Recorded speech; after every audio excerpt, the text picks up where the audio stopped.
Salut à toutes et à tous, chers investisseurs CLF, pour ce point de marché hebdomadaire. Donc, nous sommes le dimanche 3 juillet 2022 et je vais partager avec vous un peu ce qui s'est passé cette semaine, mais aussi plus globalement ce premier semestre, hein, qui a été assez singulier. Certains disent même, d'où le titre de cette vidéo, que ça a été le pire semestre depuis 1970. Hein. Moi, je suis donc, j'étais même pas né en fait. Donc apparemment, voilà, depuis que je suis né, il n'y a jamais eu un tel semestre. Alors, on va essayer un petit peu de décrypter ces informations, essayer de voir un petit peu distinguer le bon gré de l'ivraie, parce que évidemment, les médias aiment bien voilà, amplifier les choses. Alors, il y a quand même du vrai, hein. On va parcourir un petit peu les marchés. C'était quand même ce premier semestre 2022 a été très compliqué, mais pas forcément pour les raisons que l'on peut s'attendre. Alors, donc je commence un petit peu cette vidéo par le breaking news, hein. Donc c'est tombé. Wall Street conclut dans le rouge son pire semestre depuis 1970, hein. Donc je vous mets la source, hein, Le Figaro. Donc si vous allez sur ce lien, vous verrez l'article assez sensationnel qui explique que en gros c'est la catastrophe. On n'a jamais vu ça depuis plus de 50 ans. Alors évidemment, nous, sur cette chaîne, on est là, on n'est pas là que pour faire du sensationnel, on est là aussi pour expliquer un petit peu de manière, terre à terre, ce qui se passe. Et finalement, ce qui est arrivé, cette chute était, alors je dis pas que c'était prévisible, bien évidemment, c'est toujours facile après coup, mais qu'il y avait quand même des éléments qui laissaient penser que ça allait arriver. Alors, je commence par les disclaimers, hein, toujours, hein, les mêmes, hein. Donc attention, surtout en ce moment dans des marchés comme ceux-ci, ne pas, voilà, soit vous maîtrisez très, très bien les marchés et faites les choses évidemment par vous-même, en suivant quelques vidéos, comme ce que je peux faire. Soit, vous ne maîtrisez pas les marchés, formez-vous, ou alors faites-vous accompagner par un conseiller en, gestion, de patrimoine. Alors, une fois les disclaimers faits, on va attaquer le dur du sujet. On commence toujours, hein, l'actualité géopolitique, économique, sanitaire. Alors, l'actualité géopolitique. Alors, on parle un peu moins de ce qui se passe en Ukraine. Néanmoins, ça chauffe, hein, c'est assez tendu. Les Russes progressent dans l'est de l'Ukraine et pourraient gagner la bataille du Donbass, hein. Apparemment, la majeure partie du Donbass est maintenant sous contrôle, soit des Russes directement, soit des séparatistes pro-russes. Les médias en parlent pas énormément parce que, bon, il faut être clair, et c'est normal, les médias que l'on suit, hein, les médias mainstream, sont anti-russes et pro-occidentaux, ce qui n'est pas choquant. Vous allez en Russie, vous aurez l'effet miroir inverse. Vous aurez des médias russes qui vous disent que l'armée russe est invincible et qui présentent les occidentaux comme des trouillards, etc., etc. Évidemment, on en parle, les médias ne parlent plus trop de ce qui se passe en Ukraine parce que, heureusement ou malheureusement, ça dépend de quel côté on se place, les Russes sont en train de mettre la main sur la quasi-totalité du Donbass. L'OTAN, de son côté, renforce sa présence en Europe de l'Est et la Lituanie décrète un blocus de l'enclave de Kaliningrad. Donc, n'hésitez pas à aller regarder, hein, sur une carte où se trouve Kaliningrad, où se trouvent les pays baltes, où se trouve la Pologne. Et ça, c'est assez inquiétant parce que on peut très, très bien avoir une aggravation, une extension du conflit qui, à la base, officiellement, n'oppose que la Russie et l'Ukraine.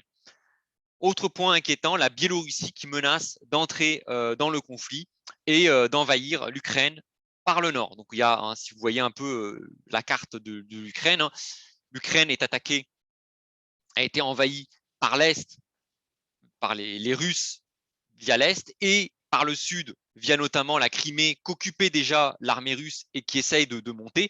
Et là, évidemment, l'Ukraine est maintenant menacée sur son front nord, hein. Kiev est très proche du nord de l'Ukraine, est beaucoup plus proche du nord de l'Ukraine que du sud de l'Ukraine. Et maintenant, l'Ukraine est menacée par la Biélorussie qui menace de rentrer dans le conflit. C'est assez chaud, hein, ce qui se passe entre ça, l'OTAN qui renforce sa présence en Europe de l'Est et le blocus sur Kaliningrad. C'est assez tendu. C'est assez tendu. Alors, d'autant plus que, il y a l'actualité sanitaire, hein, qui n'est pas non plus réjouissante. On entend parler de la 7e vague du covid et on a des bruits de bottes qui se font entendre, sur le retour de restrictions sanitaires, port du masque, 4e dose, retour du pass vaccinal ou sanitaire, enfin je sais plus comment on l'appelle. Alors bon, voilà, alors là, c'est est-ce que réellement le covid redevient une menace très dangereuse ou pas? Ou est-ce que bon, bah, maintenant on a passé les élections et il faut bien occuper la foule? Ça j'en sais rien du tout, hein. Bon, toujours est-il que le covid refait parler de lui et on pourrait très, très bien à la rentrée avoir de nouvelles restrictions. L'actualité politique, alors l'actualité politique, ça a été un peu un coup de tonnerre. Donc et je vous avais dit, hein, dernière vidéo, il y a une semaine, que l'Assemblée nationale, le parti de Emmanuel Macron n'a pas pu remporter la majorité absolue. On a une opposition très forte de la NUPES, hein, donc qui est le parti qui rassemble le Parti socialiste, la France insoumise, les écologistes, les communistes, avec évidemment un noyau très fort qui est la France insoumise de Jean-Luc Mélenchon. Et Éric Coquerel, qui est du parti de Jean-Luc Mélenchon, a acquiert la présidence de la commission des finances à l'Assemblée nationale. Donc, par ce fait, en fait, Emmanuel Macron reconnaît que la principale force d'opposition, c'est la France insoumise de Jean-Luc Mélenchon. Et traditionnellement, la commission des finances revient à un parti de l'opposition. Et ça peut changer beaucoup de choses parce que Éric Coquerel, en fait, il a clairement indiqué qu'il allait demander à l'administration fiscale de lui transmettre un petit peu le détail des revenus, des patrimoines des principaux patrons du CAC 40. Et ça évidemment, vous mettez à la place d'un François Pinault, d'un Bernard Arnault, bah, pour eux, c'est extrêmement dangereux. Alors, c'est pas dangereux dans le sens où il peut y avoir un risque de fraude fiscale. Moi, je pense, enfin, je peux me tromper, mais voilà, je pense que quelqu'un comme François Pinault, comme Bernard Arnault, c'est des gens qui sont très bien conseillés, qui doivent, voilà, qui savent que l'administration fiscale, évidemment, surveille leurs comptes. Donc, je pense qu'ils doivent avoir des comptes au carré. Ils ont une armée de fiscalistes et d'avocats qui veillent à ce qu'il n'y ait aucun problème, aucun risque de défaillance par rapport aux règles fixées par l'administration fiscale. Par contre, ce que menace de faire Éric Coquerel, c'est d'utiliser les informations fiscales pour ce qu'on appelle transpariser les revenus de ces grands patrons. Par exemple, imaginons aujourd'hui, si vous achetez un sac Louis Vuitton, donc vous allez payer le prix du sac, mais ensuite vous ne pouvez pas savoir euh, où va l'argent. Voilà, vous avez payé, vous avez Louis Vuitton, vous payez votre sac et vous ne savez pas où va l'argent. Ce que veut faire Éric Coquerel, justement, puisqu'il a la commission des finances de l'Assemblée nationale, c'est transpariser les flux financiers et rendre public, grâce évidemment à l'accès aux impôts des patrons. C'est par exemple, bah, si demain vous achetez un sac Louis Vuitton, vous pourrez en tant que consommateur savoir, bah, je sais pas, j'en sais rien, j'ai n'importe quoi, mais si vous avez payé votre sac 100 euros, bah, vous savez par exemple, j'en sais rien, qu'il y a 1 euro ou 2 euros ou je sais pas, qui vont directement dans la poche de Bernard Arnault par le jeu finalement, un jeu d'écriture comptable qui va passer d'une société à l'autre, etc. Ça évidemment, vous mettez à la place d'un grand patron, d'un actionnaire principal d'une grosse entreprise, bah, vous n'avez pas forcément envie que chaque consommateur, lorsqu'il achète un produit de votre entreprise, bah, que celui-ci sache au centime près combien il vous donne directement. Ce qui est logique, ce qui est normal, c'est psychologiquement, c'est un peu comme si je vous vends un produit via une société. Bon, bah, vous allez acheter le produit et puis par un jeu d'écriture, moi, sur le produit que j'ai conçu, hein, bah, je vais recevoir peut-être, je ne sais pas, 1% de la vente. Mais imaginons maintenant qu'au moment d'acheter un produit, il y ait une affiche qui vous dise, parce que bah, justement, il y a, mettons, Éric Coquerel, qui est président de la commission des finances, un article, un encas qui vous dit, pour chaque produit acheté par telle société, il y a 1 euro, j'en sais rien, qui revient à monsieur Alix Bacos. Bah, psychologiquement, c'est pas pareil. Vous allez vous dire, ah, c'est comme si finalement je faisais un virement de 1 euro à monsieur Alix Bacos. Et psychologiquement, ça peut freiner l'envie de consommer de certains. Parce que c'est pas pareil entre faire un chèque à la caisse, à une entreprise X ou Y, et dire bah mince, sur le chèque que je fais, il y a 1, 2, 3, 10% qui reviennent à telle personne physique. Voilà, les gens ont moins de scrupules à faire un chèque de 100 € à une société qui peut s'appeler Louis Vuitton, qui peut s'appeler Chanel, qui peut s'appeler L'Oréal, qui peut s'appeler n'importe quoi, que faire un chèque directement de 1 € au nom de François Pinault ou de Bernard Arnault. Et évidemment, Éric Coquerel, il a envie, il veut transpariser un peu les flux financiers de manière à ce que les gens sachent que pour chaque achat qu'ils font, quelle part de l'achat va ou à tel ou tel ou tel grand patron ou tel gros actionnaire. Ça, évidemment, moi, je me mets à la place, évidemment, de ces gens-là. Ils n'ont pas du tout envie que l'on sache. Et c'est tout à fait, voilà, c'est tout à fait normal. C'est tout à fait normal. Voilà. Donc ça peut peut-être avoir un impact finalement. Ça peut avoir un impact sur finalement le CAC 40, sur la consommation des personnes par rapport aux entreprises du CAC 40 et donc des bénéfices futurs de ces entreprises. C'est une question que je pose. Quel sera l'impact? J'en sais rien. Mais effectivement, le fait qu'un parti comme la France Insoumise puisse mettre son nez dans vraiment dans tout ce qui est fiscal, etc., ça peut effectivement faire grincer des dents. Alors, l'actualité monétaire, Christine Lagarde qui traîne des pieds pour monter les taux. Bon, ça, voilà, ça a été quasiment une des dernières à dire qu'elle allait monter les taux, que l'inflation, elle n'est pas transitoire, etc., etc., etc. Et donc, évidemment, là, voilà, elle commence à admettre du bout des lèvres que l'inflation, elle n'est pas si transitoire que ça, qu'elle allait monter les taux, etc., etc. Toujours est-il que le mal est fait. Hein, l'euro est en train de souffrir énormément. Il a énormément souffert cette semaine. Hein, je vais vous le montrer dans les graphiques. Et ça, c'est à cause aussi, en partie, du retard que prend la BCE par rapport à la courbe d'inflation. Et enfin, je termine ce point de l'actualité par l'actualité macroéconomique. L'inflation se rapproche encore un peu plus de la barre des 10% en zone euro.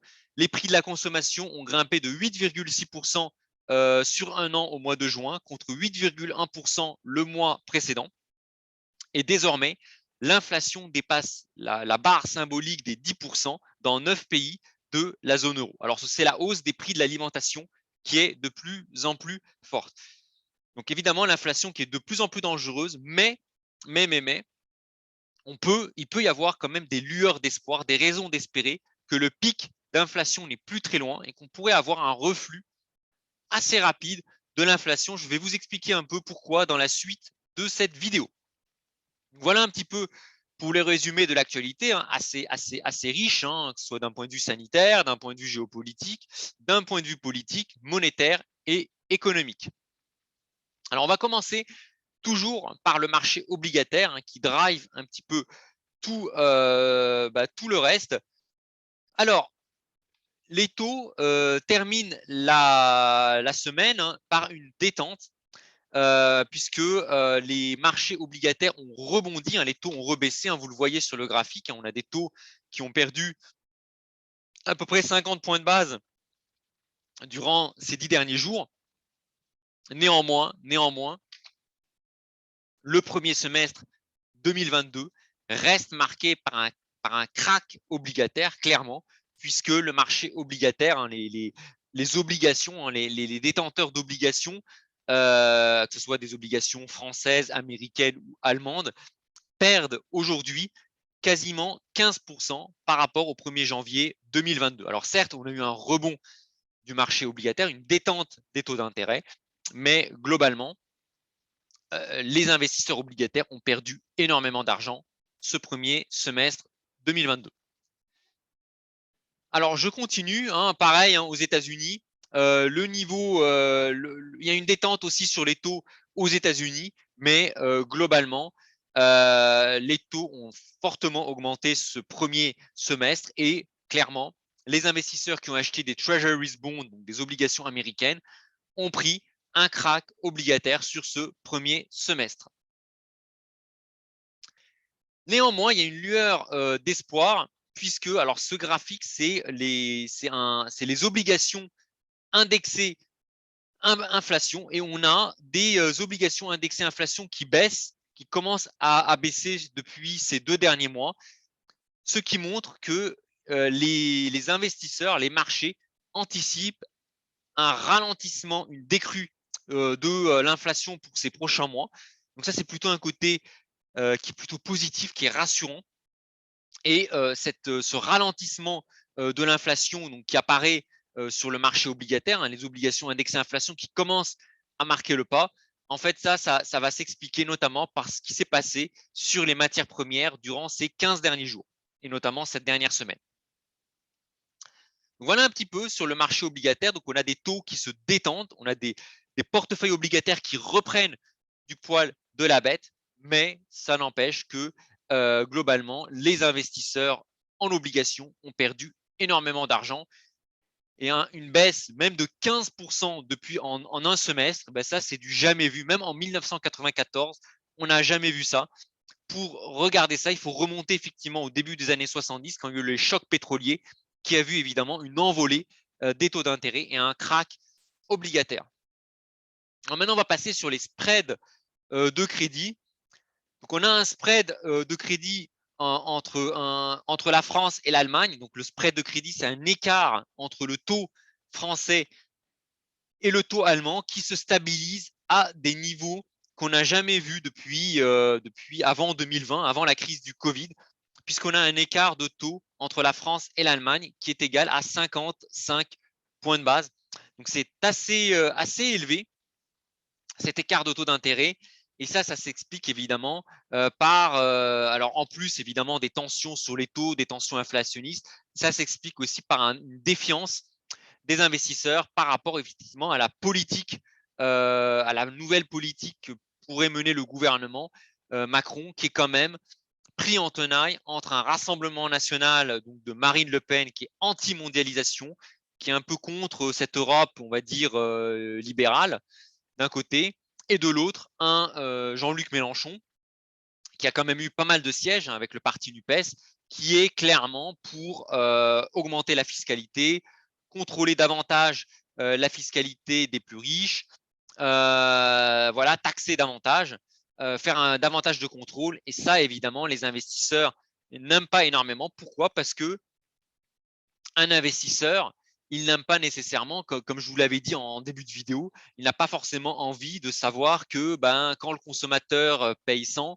qu'il y ait 1 euro ou 2 euros qui va dans la poche des actionnaires ou du grand patron.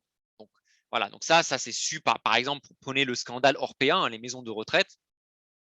Typiquement, comme le scandale a éclaté, alors l'action s'est effondrée parce que aussi les consommateurs, enfin les personnes qui, qui mettent leurs parents, enfin leurs parents, leurs grands-parents en maison de retraite, ils ont su que quand ils payent 100 euros à Orpea, à la maison de retraite, en fait, il y a quasiment 10 à 15 euros, je ne connais pas le chiffre exact, mais une grosse partie, 10 à 15 euros, qui revenaient non pas dans les services rendus à la personne âgée qui part à la maison de retraite, mais qui allait directement dans la poche des actionnaires. Et ça, évidemment, forcément, ça crée une défiance entre finalement les investisseurs, les gérants des maisons de retraite et les consommateurs, enfin les clients qui vont mettre leurs parents, leurs grands-parents en maison de retraite.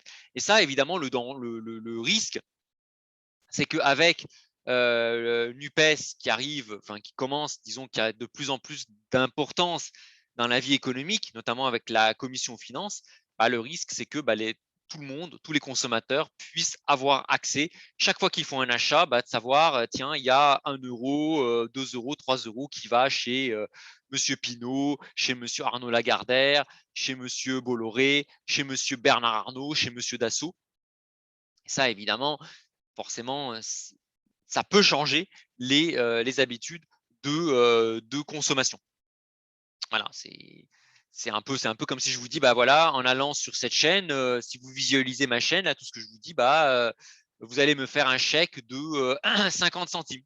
Chaque fois que vous voulez voir ma vidéo, vous allez faire un chèque de 50 centimes.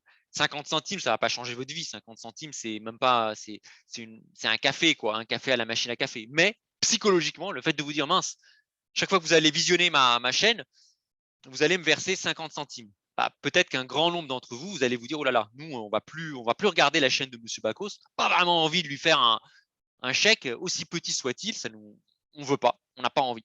Voilà. Ça, c'est quelque chose de compréhensible.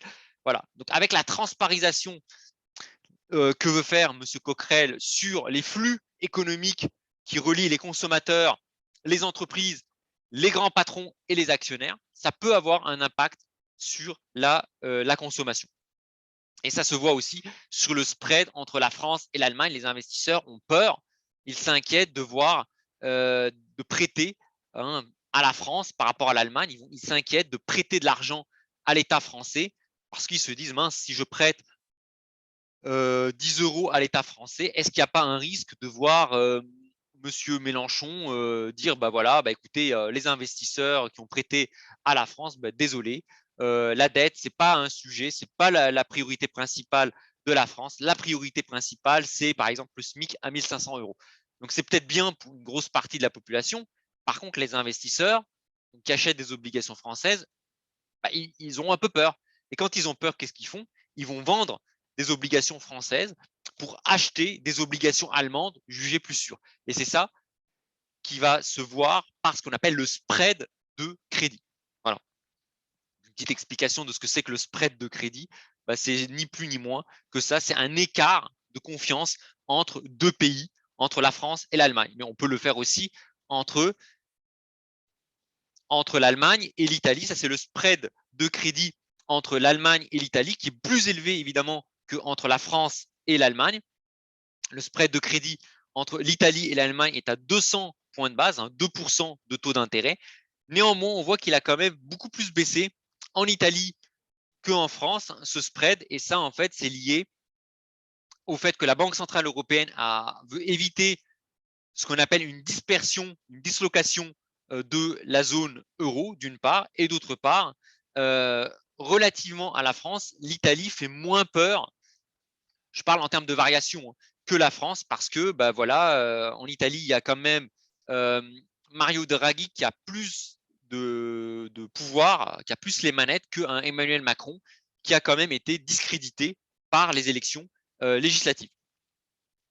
Donc voilà un petit peu pour les spreads qui sont quand même assez inquiétants, qui certes se sont un petit peu détendus durant ces 5 derniers jours, mais qui sont quand même sur une tendance fortement haussière depuis maintenant le début de l'année. Et donc ça, c'est aussi un autre sujet d'inquiétude pour les investisseurs. Alors maintenant, on va passer au marché du Forex, des changes. Et là, ça a été une semaine assez pénible pour l'euro. L'euro redescend au niveau des 1,04 $ pour 1 euro. 1 euro. Et là, vous voyez, on est vraiment, l'euro, vraiment, on tente de maintenir ce seuil. On a un seuil qui est très, très gros, le seuil des 1,04, 1,05, qui est très gros. Si jamais ce seuil casse, bah là, le prochain seuil, ça sera le seuil symbolique de la parité. L'euro pourrait venir tester la parité avec le dollar, mais l'euro est en grand danger par rapport au dollar, mais pas que, aussi par rapport à d'autres devises. Alors, par rapport au sterling, il ne se passe pas grand-chose, mais par rapport au franc suisse, cette semaine, c'est une semaine à marquer quand même dans les annales. L'euro est tombé en dessous de la parité contre le franc suisse durant cette semaine. On regardait, là, j'ai encadré par un cercle, voilà, on est durant quasiment une journée, l'euro coté en dessous de 1 franc suisse pour 1 euro. C'est-à-dire que durant une journée, le franc suisse était plus fort que l'euro, puisque l'euro était tombé à 0,9940 contre le franc suisse. Ça, c'est historique. On n'a jamais vu ça. Alors, on avait vu un pic ici on a vu un pic où même l'euro était tombé en dessous de 90 centimes de francs suisses, mais ça a duré quelques minutes, quelques heures. Et très vite, on est revenu au-dessus de la parité. Là, ce qui est inquiétant, c'est qu'on est resté une journée non-stop en dessous de la parité entre l'euro et le franc suisse. Là, alors, au moment où je vous parle, on est revenu, l'euro est revenu au-dessus, légèrement au-dessus de 1 franc suisse pour 1 euro, mais il y a la parité entre l'euro et le franc suisse qui est fortement, fortement menacée. Et ça, c'est un seuil symbolique. Si jamais il est cassé, là encore, les investisseurs, ça peut créer un vent de panique, une fuite de l'euro vers une autre monnaie que le dollar, qui est le franc suisse. Donc, ça a été vraiment, globalement, ça a été un semestre très, très pénible pour l'euro. L'euro a perdu quasiment plus de 4% contre le franc suisse, près de 8 à 9% contre le dollar. Donc, ça a été une semaine, vraiment un semestre pénible pour la monnaie européenne. Donc, vous voyez, donc, là, j'ai fait 3 classes d'actifs, les obligations, les spreads de crédit, le marché d'échange. Et ça a été vraiment 3 classes d'actifs qui ont énormément, énormément, énormément souffert ce semestre. Donc, quand on parle de pire semestre depuis 1970, c'est pas forcément que sur les actions. Donc, je vais attaquer le marché actions. Vous allez voir, les marchés actions ont chuté, clairement. Mais on a déjà vu des baisses beaucoup plus fortes sur un semestre que ce qu'on a vu ce premier semestre. Mais ce qui caractérise ce premier semestre 2022, c'est que quasiment toutes les classes d'actifs ont souffert. J'ai fait le marché obligataire, le marché des spreads de crédit, le marché des devises, du forex. Et là, c'est pas fini. Donc, c'est déjà 3 marchés ont énormément souffert. Et là, je vais passer au 4e marché, qui est le marché des actions. Et là, vous allez voir, ça a été aussi un bain de sang. On commence par le CAC 40. Le CAC 40 qui rechute sous les 6000 points. C'est une première pour une clôture hebdomadaire, mensuelle, trimestrielle et semestrielle depuis le rebond post-Covid. Alors, on a déjà vu des baisses du CAC 40 sous les 6000 points, mais c'était des baisses temporaires. Quand la Russie a envahi l'Ukraine, le premier jour, on a eu un effondrement du CAC 40 qui est tombé quasiment à 5700 points, mais ça a été l'affaire de quelques heures. Très vite, le CAC 40 est repassé au-dessus des 6000 points.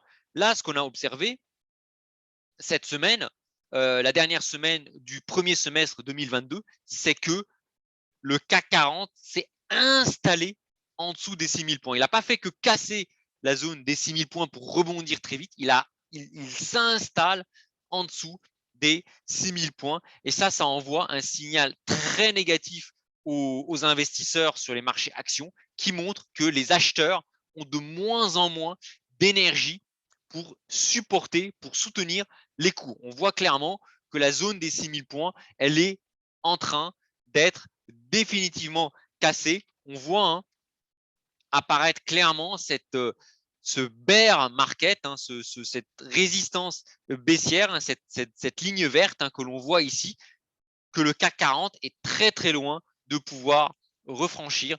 Donc là, enfin, c'est la première fois depuis le déclenchement de la crise du Covid en 2020 que le CAC 40 n'arrive plus à refranchir la zone des 6000 points. Et là, c'est un gros accès de faiblesse du marché action. Il n'y a pas que, il ne faut pas regarder que les pourcentages de baisse. La semaine qui s'est écoulée, vous voyez, le CAC 40 ne s'est pas vraiment effondré. Il a perdu 1,5% sur la semaine. Il n'y a rien d'inquiétant, 1,5%, on a déjà vu pire sur une semaine. Mais ce qui est inquiétant, c'est que le CAC 40 n'a pas réussi à tenir la zone des 6100, 6200 points qui correspond au niveau atteint par le CAC 40 avant le déclenchement de la crise du Covid. Et c'est ça qui est inquiétant.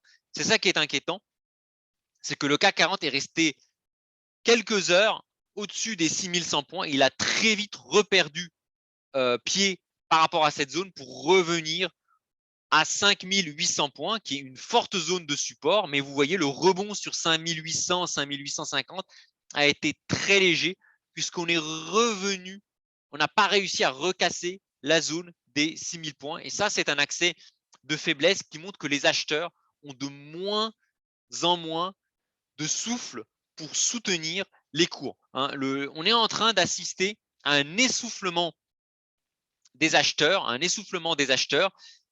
Et ça, évidemment, c'est assez inquiétant. Le fameux buy the dip, buy the dip, c'est dès qu'il y avait une correction, un repli des marchés, les acheteurs se ruaient pour acheter le creux en se disant c'est des niveaux qui sont historiques, qu'on verra peut-être, que l'on ne reverra jamais plus, ça vaut le coup d'acheter.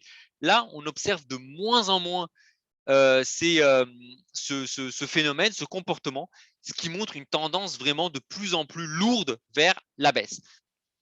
Et d'ailleurs, ce que l'on voit sur le CAC 40, on va le voir sur d'autres indices et aussi sur d'autres actifs que les actions. Sur le Dow Jones, pareil, on voit de plus en plus, on voit le Dow Jones qui est dans un canal baissier et on voit qu'on a de plus en plus de mal à aller chercher le haut du canal sur le Dow Jones. Alors, le Dow Jones, par rapport au CAC, a réussi à préserver le seuil des 31 000 points, 31 050 points, mais pareil, la tendance est de plus en plus lourde, de plus en plus difficile à tenir sur le Dow Jones, et c'est pareil aussi sur le S&P 500.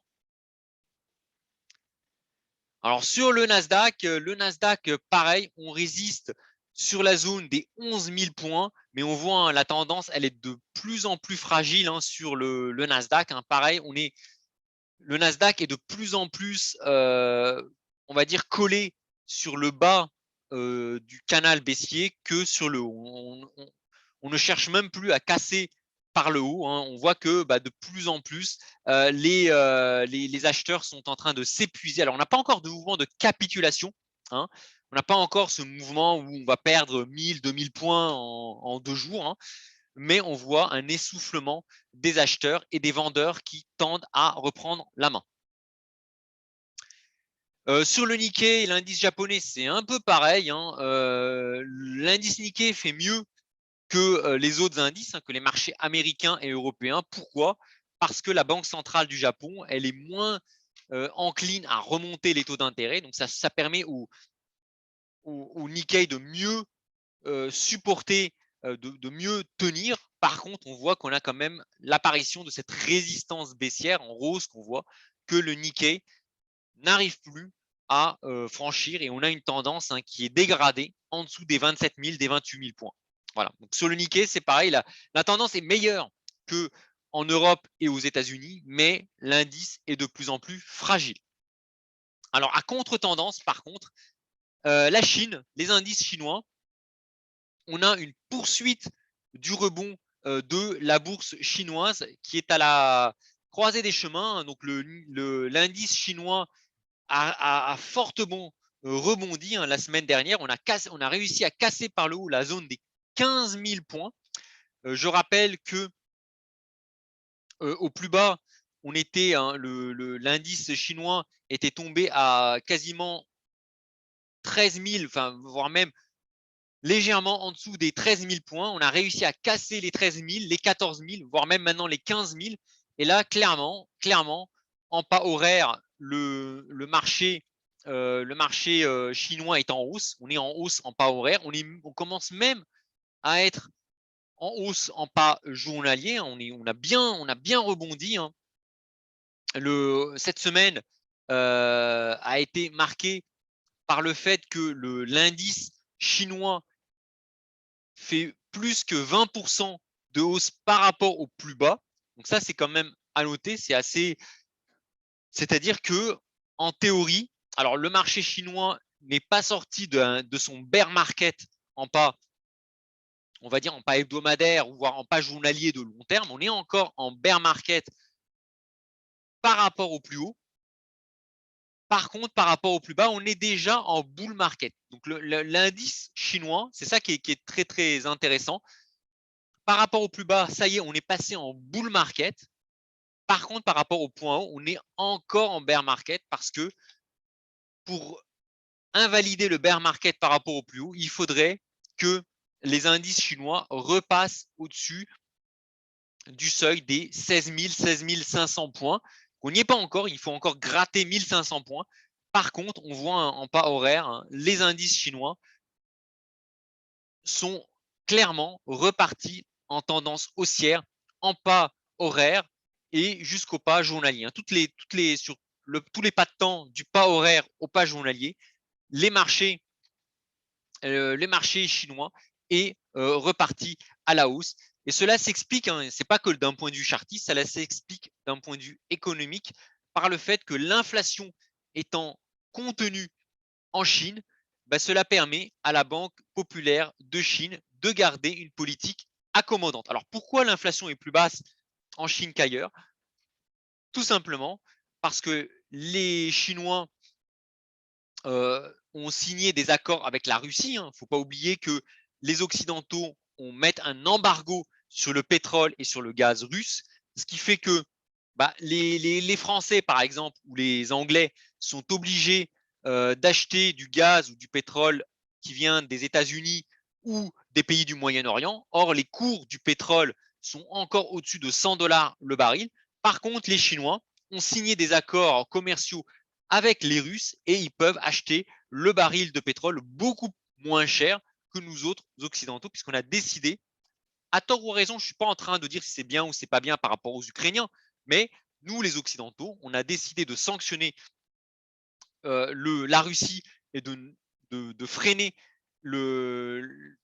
l'importation de gaz et de pétrole russe. Et du coup, bah, ça, on le paye. On est obligé de payer notre gaz et notre pétrole au prix de marché, alors que les Chinois profitent quelque part de cette situation en gardant des relations, de bonnes relations avec les Russes, évidemment en échange de pouvoir acheter leur pétrole et leur gaz avec une forte décote. Et donc, du coup, ça permet de contenir l'inflation en Chine et du coup, bah, de permettre à la Banque populaire de Chine d'avoir une politique accommodante en Chine. Et ça, évidemment, les marchés actions chinois, clairement, ils profitent de tout ça. Vous savez, comme quoi, hein, la guerre, même durant la guerre, il n'y a pas une guerre, malheureusement, n'est pas forcément une lutte entre le bien et le mal. Il y a aussi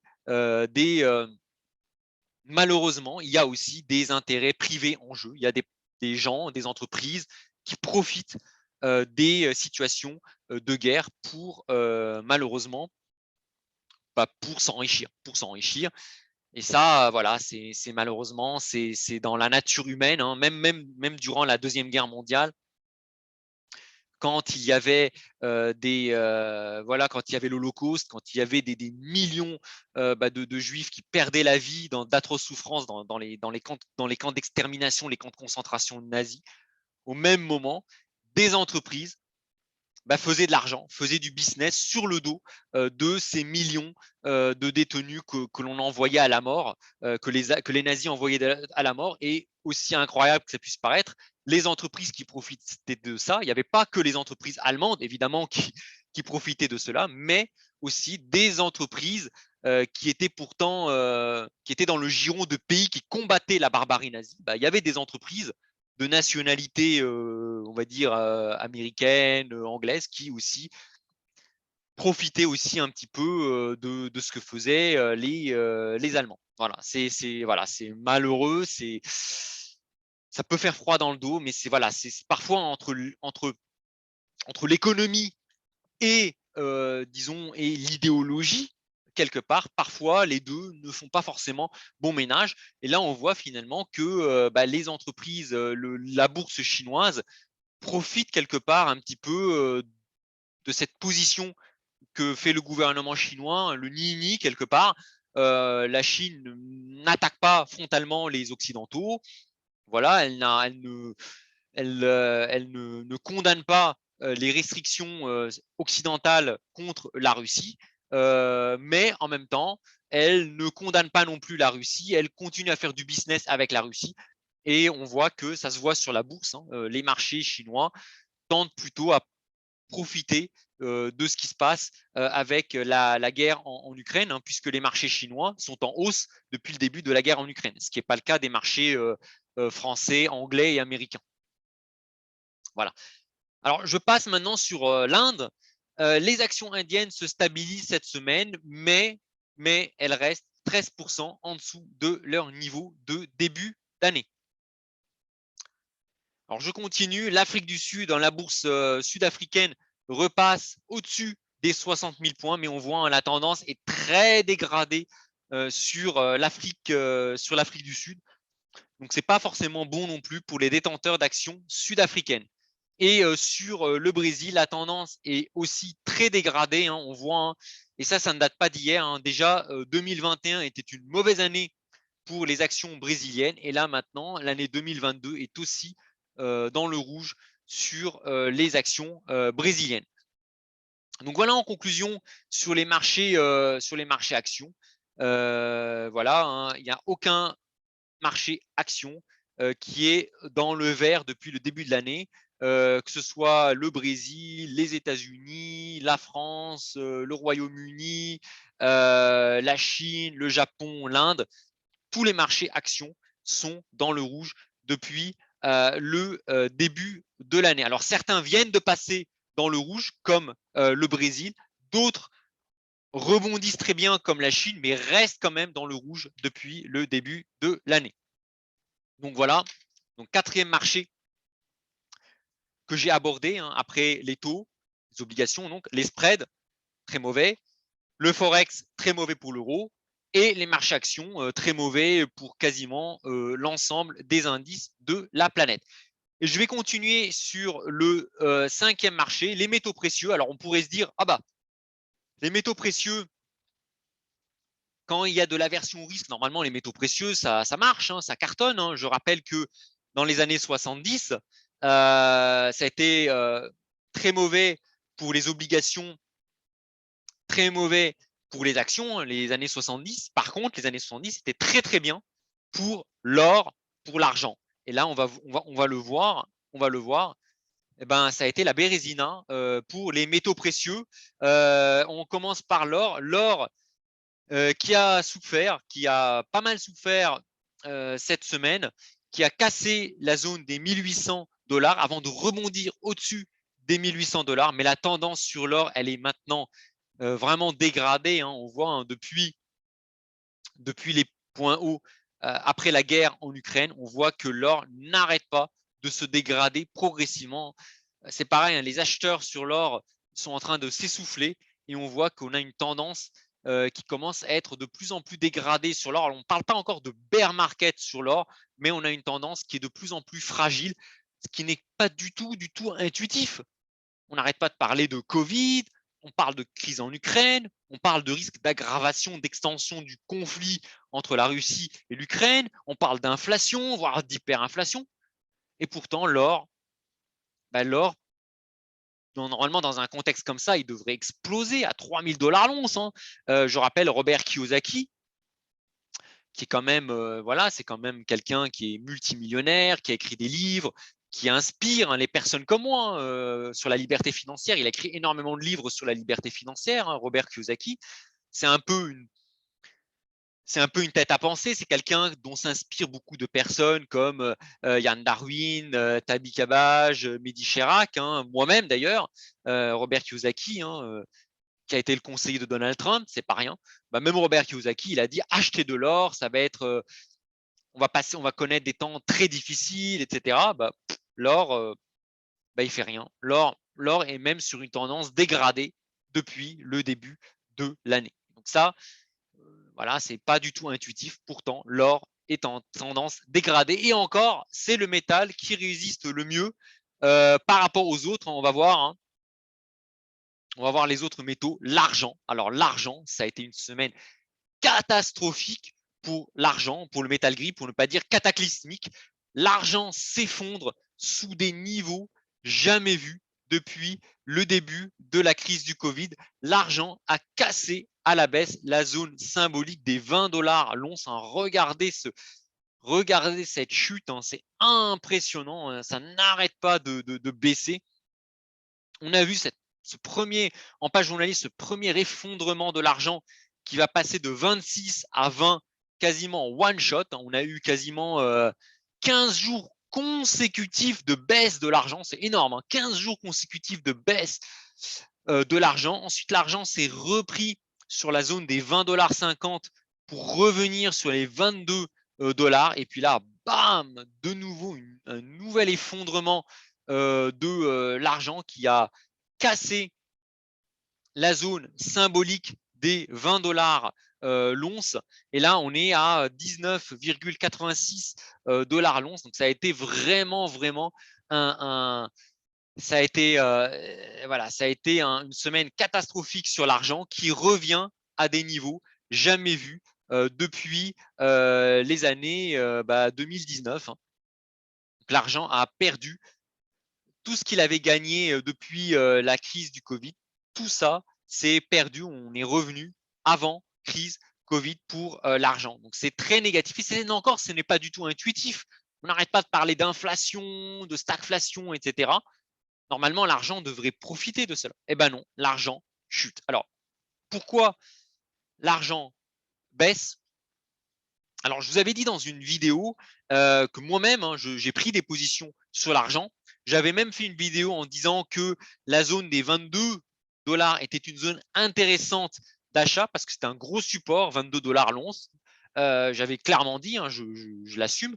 Bon, j'avais mis des gros bémols en disant qu'attention, j'ai fait un générateur de scénarios économiques, financiers, qui me disait quand même qu'il y avait 10 à 15% de chances que l'argent casse la zone des 20 $ l'once. Bon, j'avais mis quand même qu'il y avait 10 à 15%, c'est pas négligeable.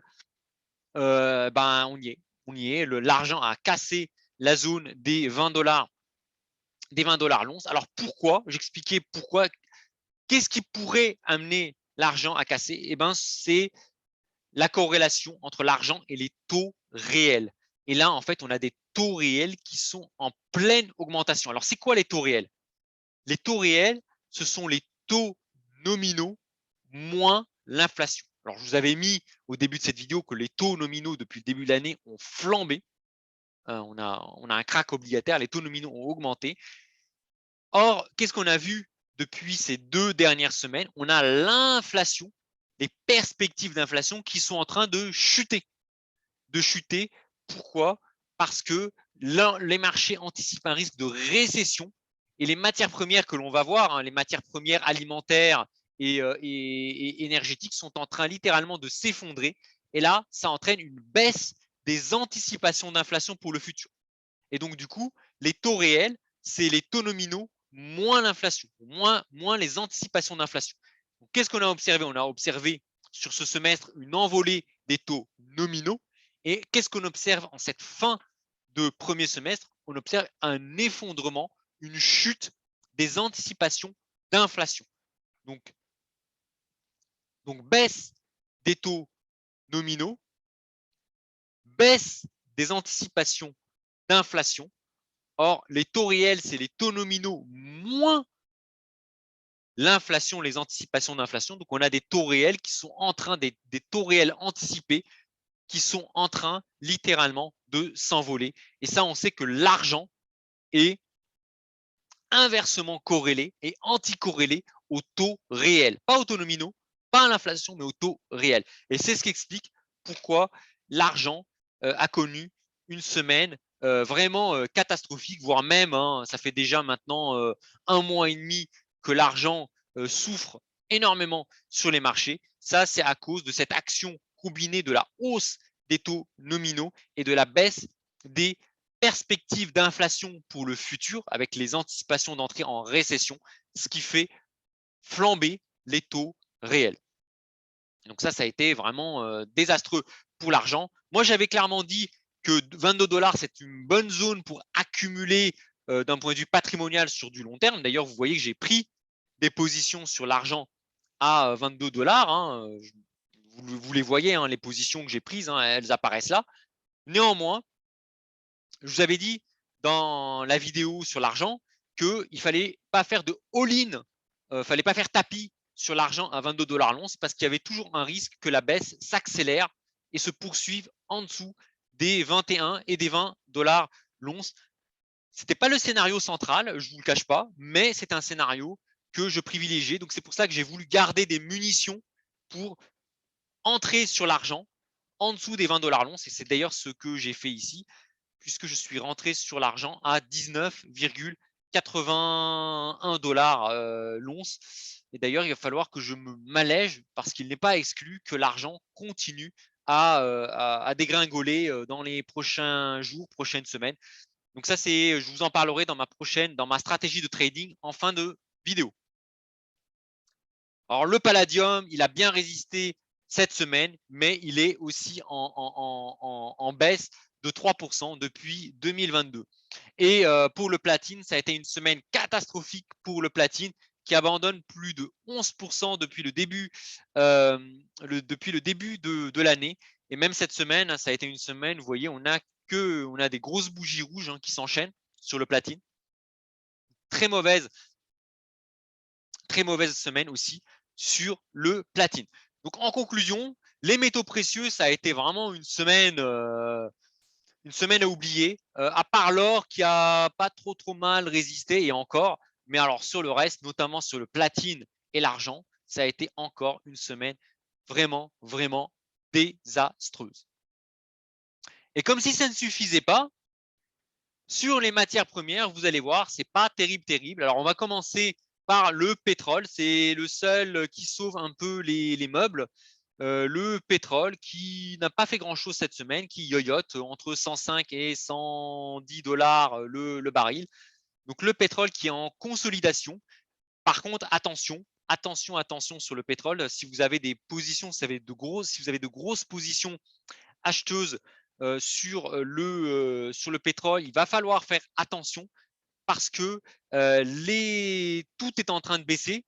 Et donc, si jamais on commence à réellement anticiper une récession forte sur l'ensemble des économies mondiales, le pétrole pourrait vraiment s'effondrer. Alors, pour le moment, ce n'est pas le cas, il résiste, mais le pétrole pourrait vraiment s'effondrer. Et pire encore, non seulement il pourrait s'effondrer, mais il pourrait passer en situation de contango. Alors, pour le moment, le pétrole est en situation de backward. Donc, situation de backward, c'est-à-dire que les futurs sur le pétrole sont en dessous du cours spot actuel, ce qui permet finalement aux investisseurs de rôler avec des intérêts positifs sur le pétrole. Par contre, attention, si jamais le marché du pétrole se retourne, non seulement les investisseurs pourraient perdre de l'argent sur leur position, mais en plus, ils pourraient perdre de l'argent sur le rollover avec un pétrole qui pourrait passer en situation de contango. Donc attention au cours du pétrole, c'est un des rares actifs qui résistent, mais pour combien de temps? Alors sur le gaz naturel, ça a été une semaine désastreuse, catastrophique. Le gaz naturel en chute de 12,5% sur une semaine. Le gaz naturel a effacé la majeure partie de ses gains depuis le début de l'année.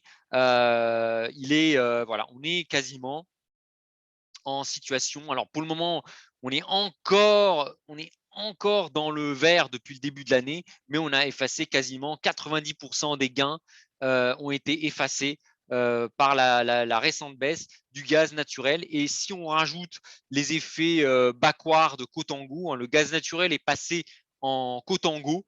Et donc, du coup, si on rajoute cet effet contango, le gaz naturel pourrait même être dans le rouge depuis le début de l'année. Alors, on continue maintenant sur les métaux. Alors, ce n'est plus les métaux précieux, mais les métaux industriels. Et là encore, sur le cuivre, ça a été une semaine catastrophique, effondrement de 10% du cuivre. Donc, on voit le cuivre depuis la crise du Covid, un peu comme l'argent, il se maintenait entre 4 et 5 dollars la tonne. Et là, cette semaine, on s'est littéralement effondré. On a enfoncé le seuil des 4 dollars pour tomber à 3,6 dollars. C'est du jamais vu. On a vraiment un écroulement des cours de cuivre. Pourquoi? Parce que le cuivre, c'est un indicateur avancé de ce que va être la croissance mondiale dans les prochains mois. Et là, avec cet effondrement des cours du cuivre, les marchés anticipe clairement un risque de hard landing, d'atterrissage brutal de l'ensemble de l'économie, des économies de la planète. Donc ça, c'est aussi un mauvais indicateur sur ce qui peut arriver sur la suite. Donc ça encore, c'est voilà, pour les investisseurs qui ont acheté du cuivre pour se protéger de l'inflation, dont moi-même j'ai acheté un peu de cuivre, vous voyez, alors pas beaucoup, mais j'ai acheté un peu de cuivre. Là, je me suis pris quasiment une grosse partie de la baisse. Sur le nickel, c'est pareil, ça s'est complètement effondré. On a perdu quasiment 15% sur la semaine sur le nickel. Et alors là, je vous cache, par rapport au point haut, après l'invasion de l'Ukraine par la Russie, on perd 80%. Et là, en fait, depuis le début de l'année, on revient quasiment au niveau du début de l'année pour le nickel. Et encore, si on prend l'effet Contango, le nickel est presque quasiment en territoire négatif depuis le début de l'année. Sur le blé, c'est pareil, les cours du blé se sont effondrés de 10% cette semaine. Tous les gains acquis depuis la guerre en Ukraine, ça y est, ils sont perdus. Regardez, sur le graphique en pas horaire, c'est dégueulasse. Ça ne fait que baisser, baisser, baisser. On est en tendance, baisser. On est même en survente. Regardez le RSI en pas horaire, on est même en survente. Pour les spéculateurs, peut-être intéressant de jouer le rebond là, sur du court terme. Par contre, regardez sur le long terme. On avait une tendance croissante sur le long terme. On a explosé à la hausse avec la guerre en Ukraine. On a rebaissé, on a consolidé entre 1000 et 1200. On est repassé à la hausse.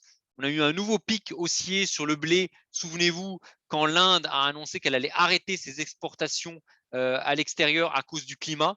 Puis là le blé n'arrête pas de s'effondrer, de 1300 dollars. On est à la tonne, on est à 841. On s'est quasiment effondré de 500 dollars. C'est énorme. C'est vraiment énorme. Et là, on repasse le niveau du blé. Le blé revient en dessous de ce qu'il était avant l'invasion de l'Ukraine par la Russie. Donc, on revient à des niveaux, au niveau d'avant crise en Ukraine. Ça peut être un niveau intéressant pour acheter du blé, pour accumuler du blé sur du long terme. On est à 841. Le blé ne gagne plus que 5% depuis le début de l'année. Par contre, attention pour le blé, attention à l'effet Contango. Le blé, alors pourquoi Contango? Parce que le blé n'est pas facile à conserver, c'est compliqué de conserver du blé. Et donc, du coup, si vous achetez du blé pour accumuler sur du long terme, pour faire de l'accumulation patrimoniale, vous allez payer votre position chaque jour. Le rollover va être négatif pour vous parce que le blé a un effet aujourd'hui qui est un effet Contango et un effet Contango assez fort. Donc, si on intègre l'effet Contango, depuis le début de l'année, en fait, les gens qui ont investi dans le blé, en fait, ils perdent de l'argent. Alors, ils gagnent 5% en théorie depuis le début de l'année, mais si on ajoute l'effet Contango, les investisseurs dans le blé sont en position perdante depuis le début de l'année. Alors, sur le maïs, alors le maïs, pareil, il a perdu 10% sur la semaine. Et alors là, pour le coup, sur le maïs, on a quasiment annulé tous les gains depuis le début de l'année. On est revenu quasiment au même niveau que depuis le début de l'année. Alors, ce qui est rassurant dans le maïs par rapport au blé, c'est que le maïs est en situation de backwardation. Alors, pourquoi backward? Parce que le maïs, vous voyez un peu les grains de maïs, c'est beaucoup plus facile de conserver des grains de maïs que de conserver des grains de blé. Et ça, vous pouvez le voir. Si vous voulez faire, par exemple, du popcorn, vous pouvez acheter du maïs, enfin vraiment des grains de maïs en magasin pour faire du popcorn. Parce que le maïs se conserve beaucoup mieux que le blé. Le blé peut pourrir avec l'humidité, etc. Alors que le maïs peut mieux supporter l'humidité que le blé. Et ça, en fait, ça fait que le maïs est en situation de backwardation, alors que le blé est en situation de Contango. C'est vrai que je parle beaucoup de ces notions-là. Et là, en fait, en ce moment, ce sont des notions qui sont très importantes à connaître pour trader les matières premières, parce que certaines matières premières sont en situation structurelle de Contango, comme le blé. D'autres sont en situation structurelle de backwardation, comme le maïs. et d'autres, enfin, sont en situation de backwardation comme le pétrole, mais pourraient, si jamais les perspectives du pétrole s'effondrent, pourraient passer de backward à contango. Voilà. Donc, j'ai terminé sur les matières premières. Donc, vraiment une semaine catastrophique sur quasiment toutes les matières premières, à part sur le pétrole. Hein. Toutes les matières premières se sont effondrées. On a des pertes de 10, 15, 20% sur une semaine. Donc, ça a été une semaine noire sur les matières premières et la plupart d'entre elles ont quasiment perdu l'intégralité, enfin la majeure partie de leurs gains depuis le début de l'année. Les matières premières étaient l'une des rares classes d'actifs à être encore dans le vert depuis le début de l'année. Là, c'est quasiment terminé.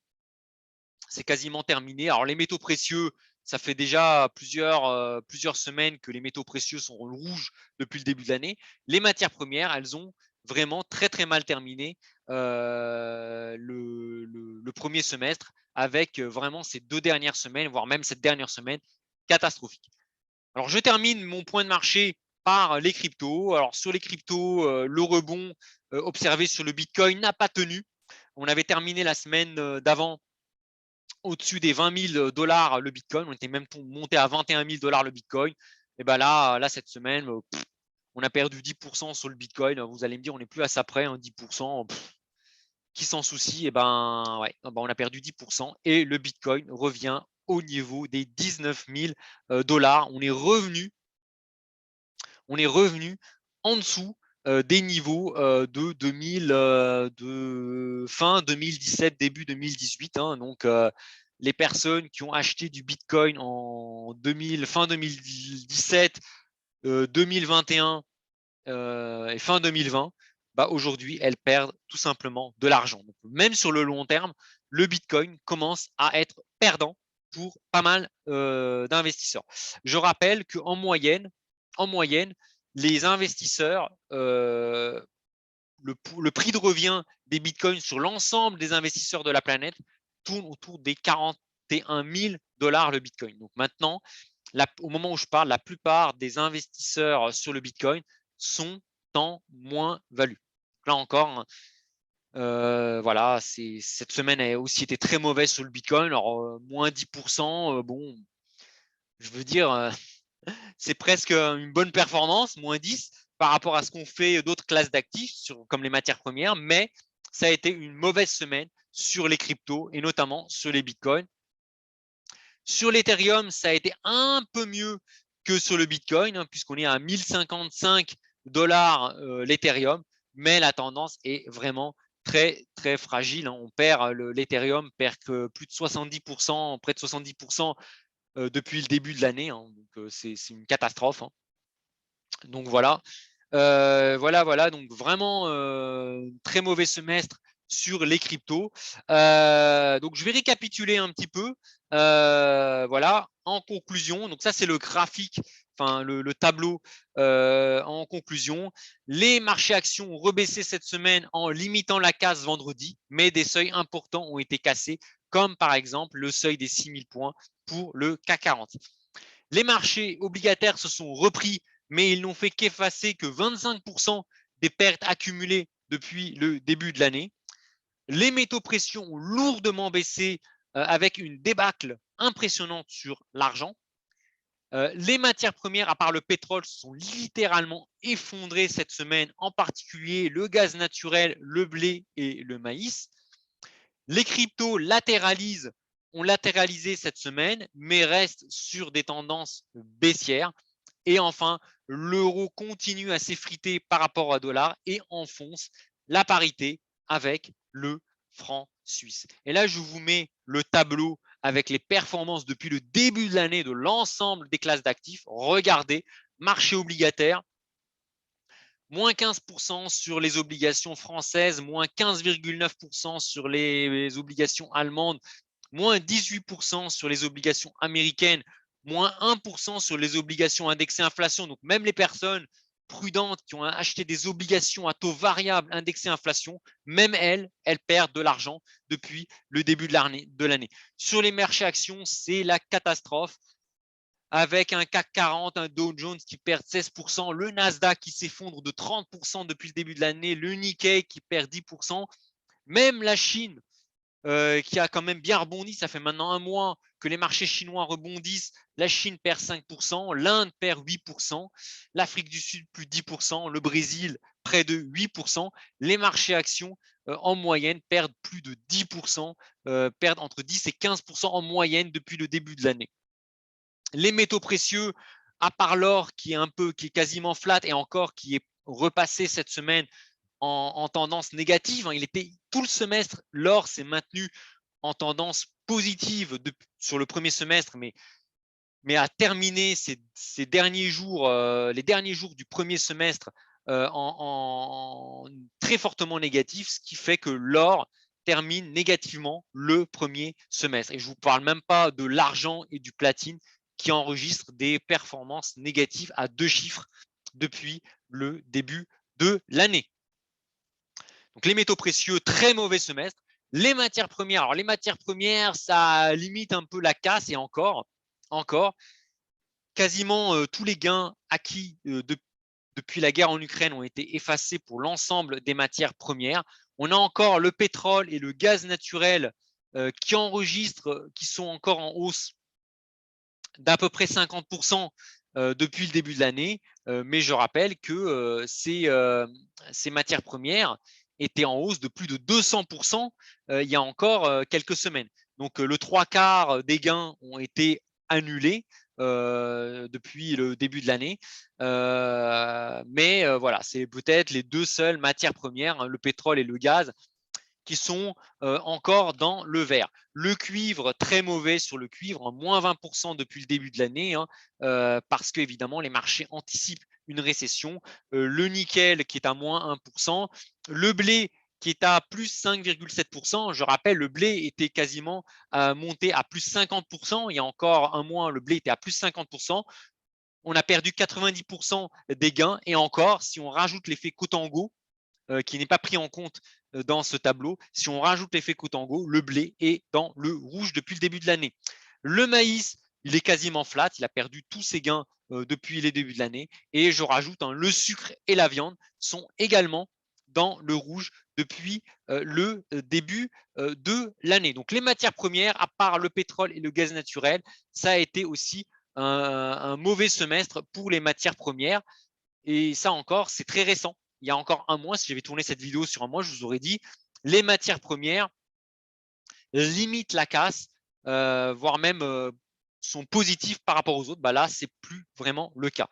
Les crypto-monnaies, c'est un bain de sang. Le Bitcoin, moins 60%, l'Ethereum, moins 72%, l'EOS, moins 73%, Cardano, moins 68%, Luna, moins 99,9%. Et oui, ce premier semestre a assisté à l'effondrement de la Luna, qui a ruiné pas mal d'investisseurs.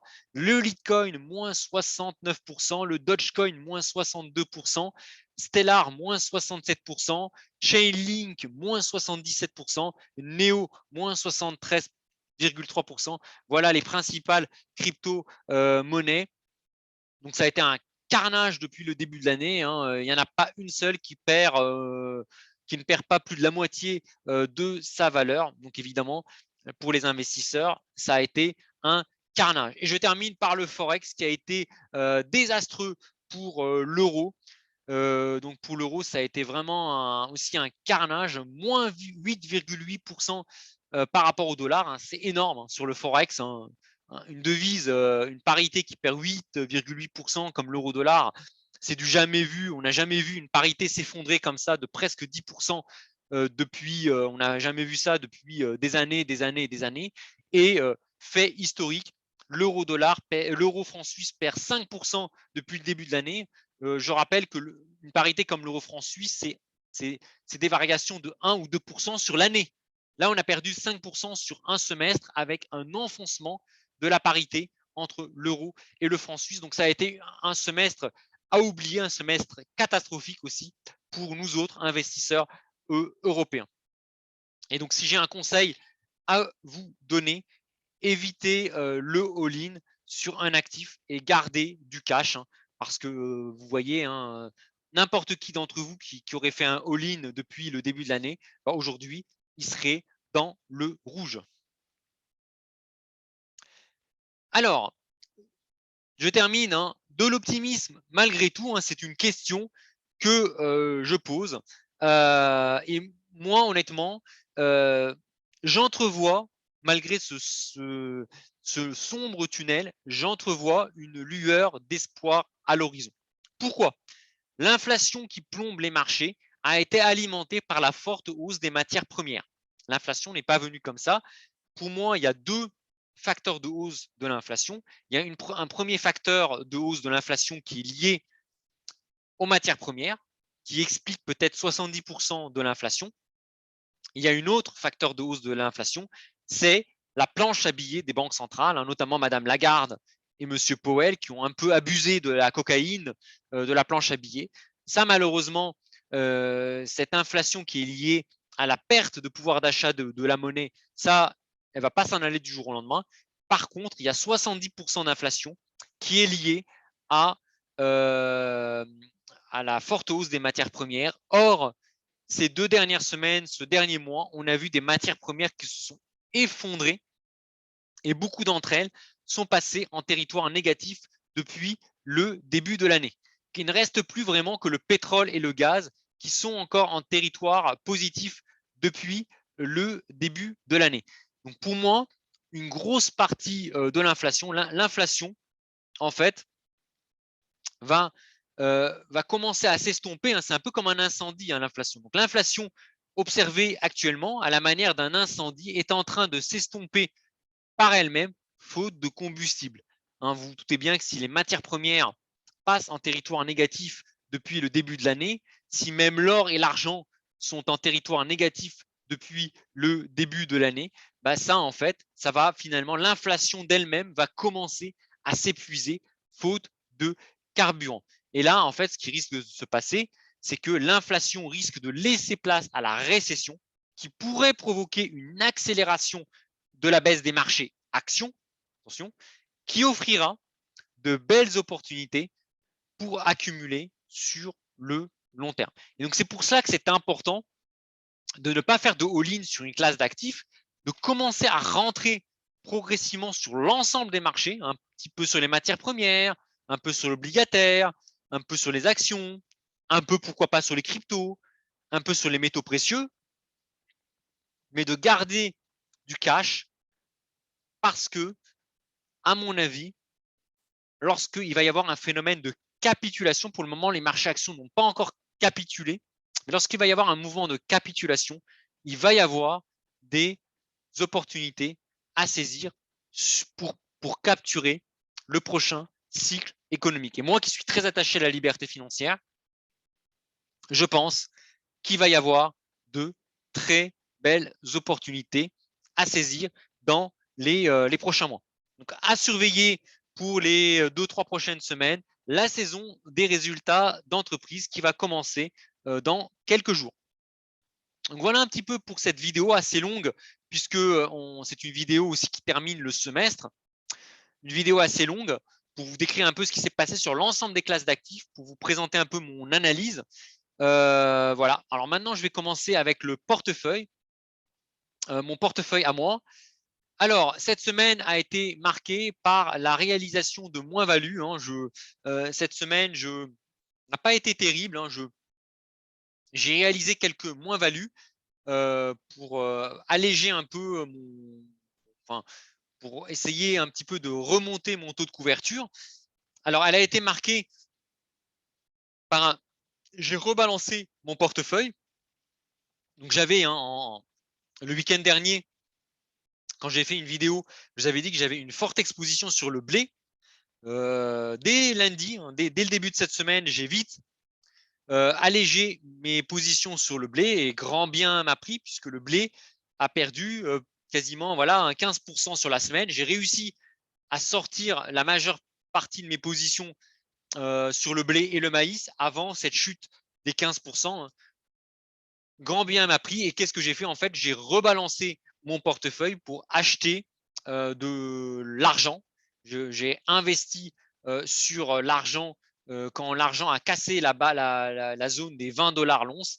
Et évidemment, mon prochain objectif pour la semaine prochaine, ça va consister à baisser mon poids, le poids de mes investissements dans les métaux précieux et en particulier sur l'argent.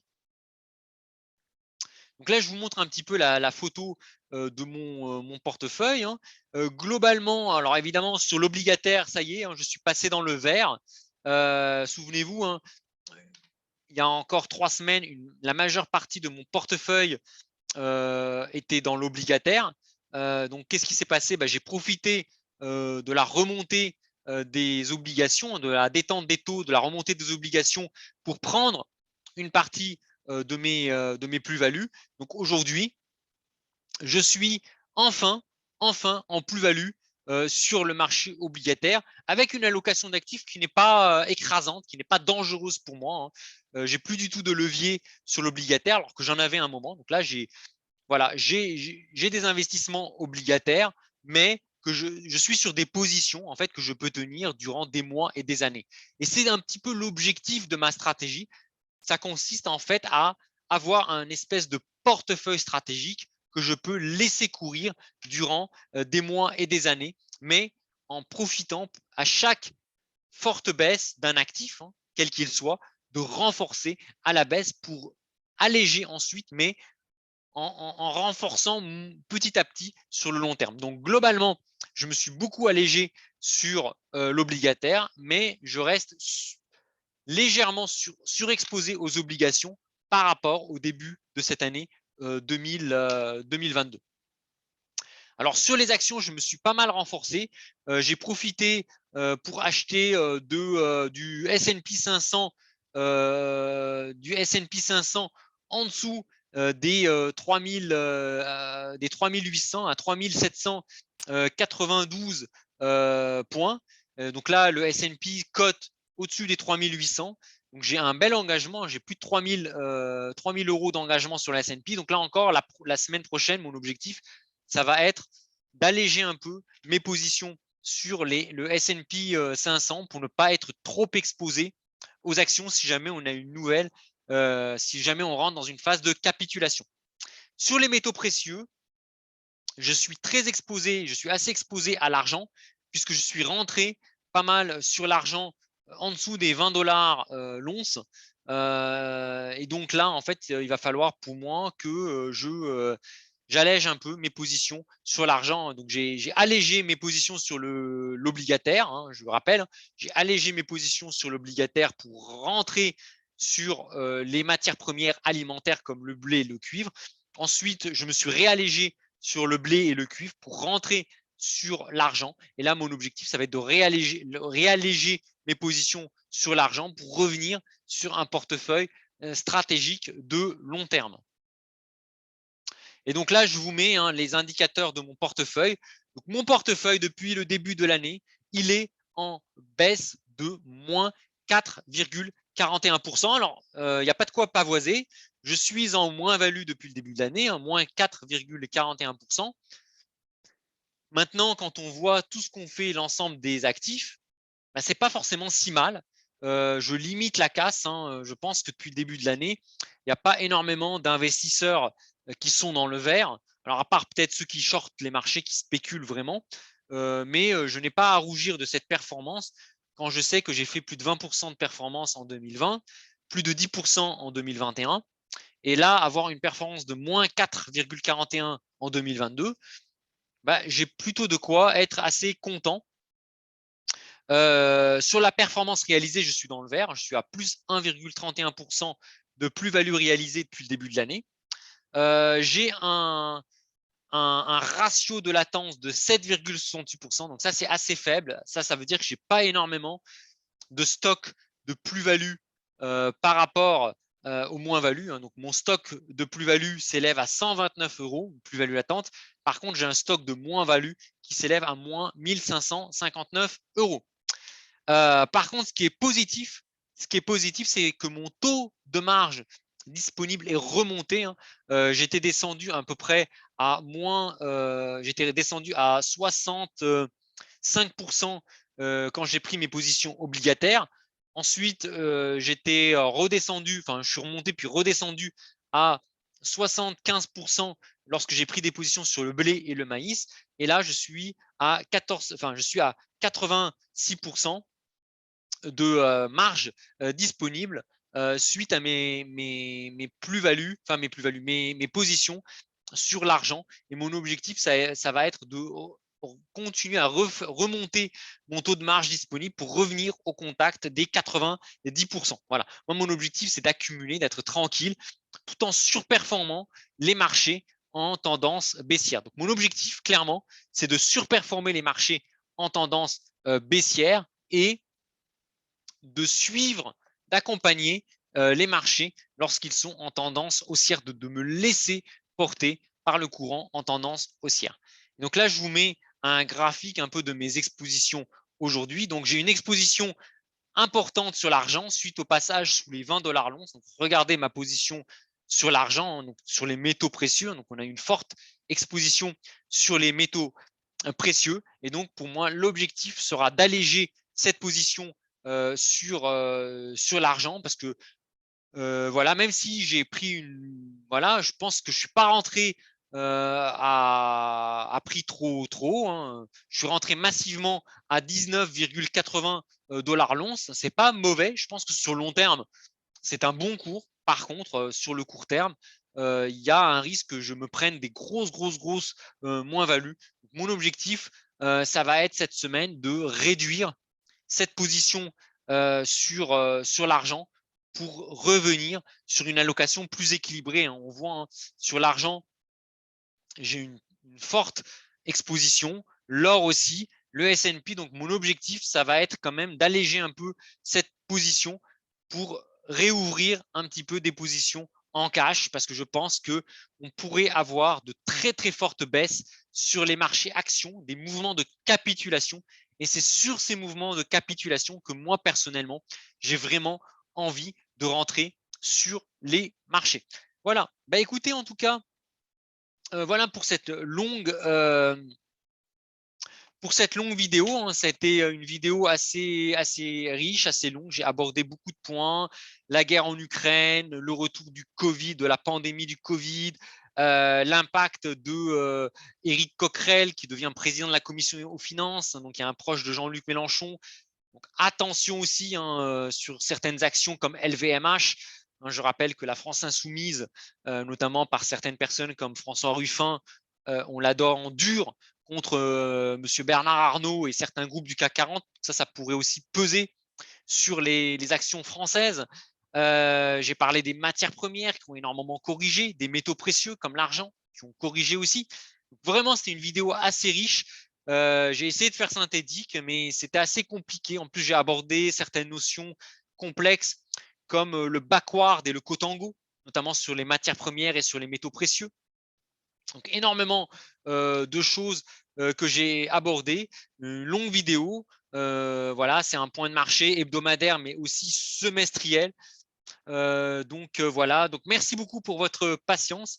Et moi, voilà, je vous donne rendez-vous dans une semaine pour un point de marché qui sera sans doute plus court. Hein. De toute façon, on va rentrer dans la saison estivale, donc les points de marché seront un peu écourtés.